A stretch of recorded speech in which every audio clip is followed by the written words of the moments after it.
So good morning. I thought I would come today to talk about the Virgo full moon, which is coming up shortly. Now, depending on where you are in the world, this could be happening for you on either the 7th of March. In Australia, it happens for us on the 8th of March at 11:40 Sydney time, 11:40 p.m. Sydney time. So that would be 1:40 a.m. So again, you need to just be aware that there's a bit of a change going on here. So let's have a look at this chart.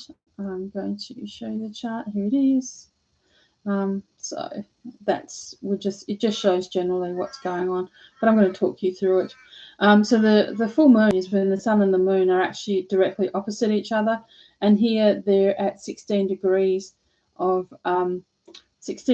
and 40 minutes of Virgo, and the sun is at 16 degrees and 40 minutes of Pisces down here.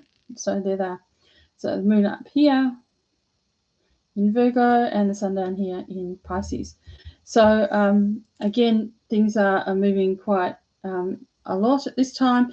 It's also a time when the full moon shows us when things that are not conscious or we didn't see before comes to the fore. So it's actually a really important time as well. So Virgo, what's Virgo about? Well, Virgo is about the details, tending to the practical elements of daily life. It's about the mind-body connection. It's helping us understand what's missing and pulling together the missing puzzle pieces. Virgo is very pedantic about details, so really important. It's also about how we manage and organise ourselves, our lives, what's working, what's not. So it's also important in terms of, because it's got that mind-body connection, it could also be a time when we're making self-improvements. Self-care might be really important, changing our daily habits, diet, etc. And also there can just be a real emphasis here on what doesn't work anymore, which is really powerful. And with that Virgo energy, which is very methodical and analytical, you're going to be getting some real insights into what's going on. So it's really a clearing out time. Virgo is also about service.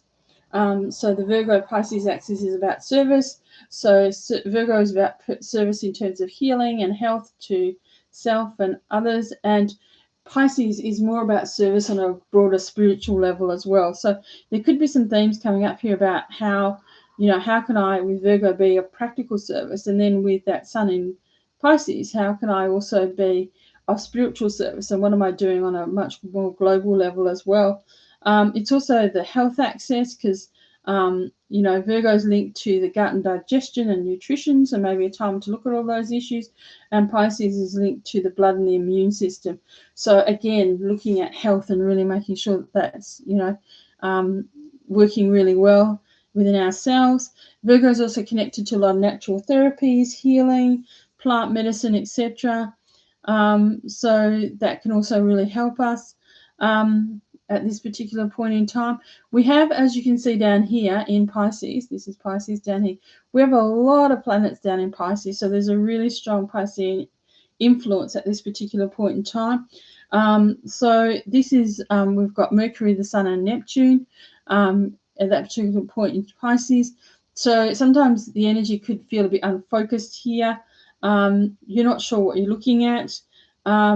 There's also maybe a sense of wanting to break away, get things off the calendar, and also needing to trust where, things need to happen. It's also time, there could be a time of change, as well, because the sun and moon square Mars in Gemini. So it's adding a bit of impatience here and helping us look at choices that we're making. This also full moon could be helping us really tap into our intuition. And, in a sense, because Virgo, all three signs, Virgo, Gemini, and Pisces are all mutable signs, so they all want us to be flexible, adaptable around the choices and things we're doing. So Virgo has two ruling planets. It's ruled obviously by Mercury, which is down there in Pisces, but also Chiron. And so this is really important that when we're here, we're looking at trusting our intuition. Maybe we're being pushed beyond our intuition. So that's really, really powerful. Moon in Virgo has a very powerful connection to Uranus down in Taurus, because it's actually quite strongly connected there. And one of the things that's really powerful about that connection is that Maybe there's unexpected things that we didn't know were coming through, because Uranus always brings the unexpected. Saturn enters Pisces a few hours after this moon. And so it's, with all this Pisces energy, it's telling us to look at the unlimited potentials, things we don't expect that maybe come in, and that come in a very, very unexpected way, that sometimes can shake things up and make things a bit, chaotic. With Uranus in, forming that supportive aspect here, that sun, and supportive aspect to the moon, sorry. There could also be a sense that there's a surprise, something you feel like you can't understand, or things you didn't expect it. With Saturn moving into Pisces, we could be looking at a whole lot more, not only in terms of our spirituality, our consciousness, etc., but also looking at things around water, and in a sense, things going on around flooding, etc. But also Saturn in Pisces is connecting us and grounding us to our spirituality, and asking us to stay really connected to our soul consciousness. There's also a strong Aries influence. If you can look at Aries, it's here. There's lots and lots of stuff going on down here in Aries. So Aries is the beginning of the zodiac. It's all about Venus conjunct Jupiter, Chiron, all in Aries.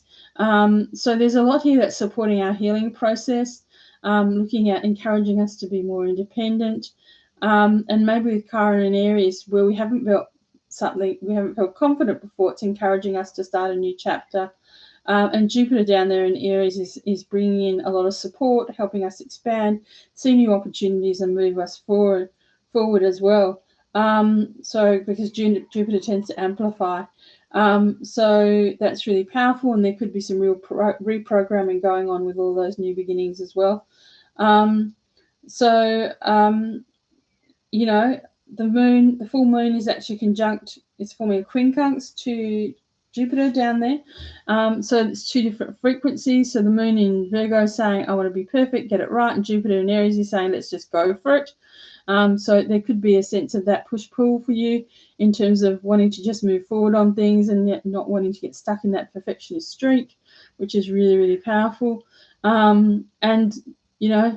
Virgo can sometimes be a bit reluctant and says, I'm not sure, have I done all the attention to the details, is everything perfect, which is important, but and discerning, but it's also that Jupiter in Aries just gives us a real drive and a kickstart to get moving forward.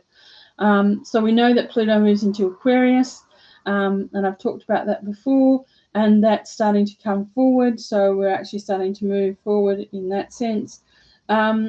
There's also a T-square, obviously, with Gemini in happening, or mutable signs, the Sun, Moon, and Gemini over here, with Mars in Gemini as well. So there's a lot around communication, and it's also about getting the facts right at this particular point in time. And Mars in Gemini is stimulating the mind and our mental energy. It's also connected to social media, information and ideas coming together. So we're needing to get more creative around what's going on. But sometimes, because there's that Piscean influence down there, things can be a bit foggy, and things cannot be particularly clear. So basically, we know that we also have down here in Taurus, we have Sedna here at 29 of Taurus. It's going to move fairly soon. It'll move in June, actually, into Gemini, which will be a big deal, because Sedna tends to stay in a planet for about 11,000 years. So this is about a death and a rebirth. There could be changes in the economy, money. It could also be changes in terms of what we see and value about itself, because Sedna brings in a lot of change in consciousness. And in a sense, there could be a lot of transformation and who we are as people as well. We have Terran Harawaku, I think that's how you say it, is conjunct the sun down here in Pisces. And he was a creator farmer god who was concerned about making sure everybody was fed, make sure everybody needed what they needed. So he's now actually basically planting seeds of truth in people's minds. So this, with all these new beginnings, could be a really powerful times in terms of people really thinking about who and what they are. Then we have Orcus up here, right next to the moon, and basically Orcus was an Etruscan god, He punishes oath breakers or those people who violated sacred law and divine order. At least that's the myth anyway.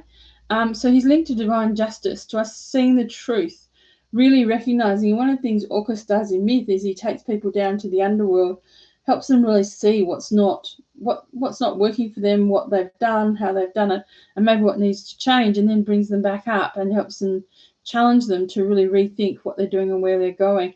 So it's actually really, really powerful and quite important at this time as well, that we're having this change and this look at ourselves as such. We also have Hygeia over here, who's in an outer sign conjunction with Pluto and squaring the lunar nodes. Hygeia is the goddess of health and healing, and it's about how we're healing on a physical level. And the moon here is actually, because the moon is in Virgo, which is also about healing. We're looking at here this energy of looking at healing not only at a physical but at an emotional level, which becomes really important.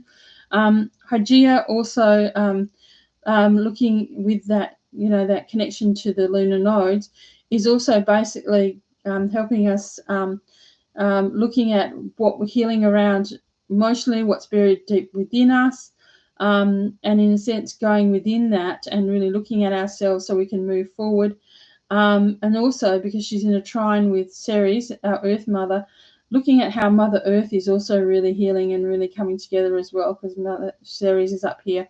So so Uranus is forming a trine with the moon. Uranus is of course, in Taurus and sextile with the sun. So it's also guiding us to give it better clarity about what we need to release, let go of, to be more fully in this path of transformation and movement into higher consciousness. Uranus in Taurus is about our need to remember natural law, our deep connection with the earth. Taurus wants us to be in right relationship with the earth, and also reminds us about the growing interconnection with all of us between life, etc. And it also reminds us to value what's really important in terms of, that connection with Mother Earth, and that we're all part of this one cosmic web, that we're not separate to that. So it's a very powerful time. There's a lot of different things moving in there as well. So I think it's really important to just spend the time to really reassess, look at what's coming up, maybe meditate and ground yourself as well at this time, and enjoy the full moon in Virgo. So take care. And if you like the content here, please click like and subscribe. Thank you. Bye for now.